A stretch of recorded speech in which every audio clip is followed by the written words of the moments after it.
উদ্ভূত পরিস্থিতি কাটিয়ে ধীরে ধীরে স্বাভাবিক হচ্ছে ব্যাংকিং কার্যক্রম। বুধবার থেকে কার্যক্রম শুরু হলেও ঝুঁকিপূর্ণ এলাকাগুলোতে এখনও শুরু হয়নি কার্যক্রম।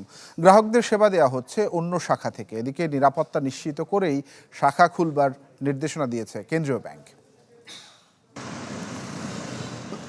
স্টার্ন ব্যাংকের প্রগতি সরণির শাখা। কয়েকদিন আগেও সেখানে গ্রাহকদের চাপ সামলাতে হতো সপ্তাহের প্রায় প্রতিদিন। আজ সেখানে শুধুই নিরাপত্তা। বন্ধ রয়েছে ব্যাংক। গ্রাহকরা এসে বসে আছেন সেবার আশায়। গতকাল তো ব্যাংক বন্ধ ছিল, আজকে কি অবস্থা? কয়দিন বন্ধ?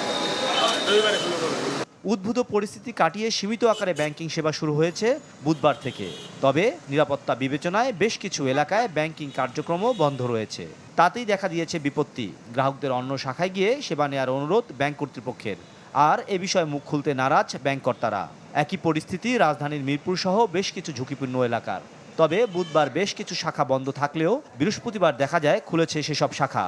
শুরু হয়েছে লেনদেনও, বেড়েছে গ্রাহকের চাপ। উনি বলছে বন্ধ। খুলবে কবে বলছে কিছু? না, বলে নাই। কাস্টমারও আসতেছে, কালকে প্রচুর লেনদেন হয়েছে, অনেকদিন বন্ধ ছিল তো কালকে অনেক লেনদেন হয়েছে। গতকালকে কি এই বিজয় ওটা খোলা ছিল, আজকে এটা খোলা, মানে অল্টারনেটিভ করছে। বাংলাদেশ ব্যাংক বলছে লেনদেন স্বাভাবিক রাখতে উদ্যোগ নিয়েছেন তারা। সেই সাথে নিরাপত্তা নিশ্চিত করেই খুলতে বলা হয়েছে শাখাগুলোকে। এই সিদ্ধান্ত ব্যাংক নিবে কোন এলাকায় সে নিরাপত্তা নিশ্চিত করে খুলতে পারবে, সেটা ব্যাংকের সিদ্ধান্ত হবে। আমরা জাস্ট একটাই নির্দেশনা দিয়েছি, সেটা হচ্ছে যে শাখার নিরাপত্তা আগে নিশ্চিত করতে হবে, তারপরে খুলতে হবে। পরিস্থিতি স্বাভাবিক হলে ব্যাংকগুলোর ক্ষয়ক্ষতি নিরূপণ সম্ভব হবে বলেও জানান তিনি।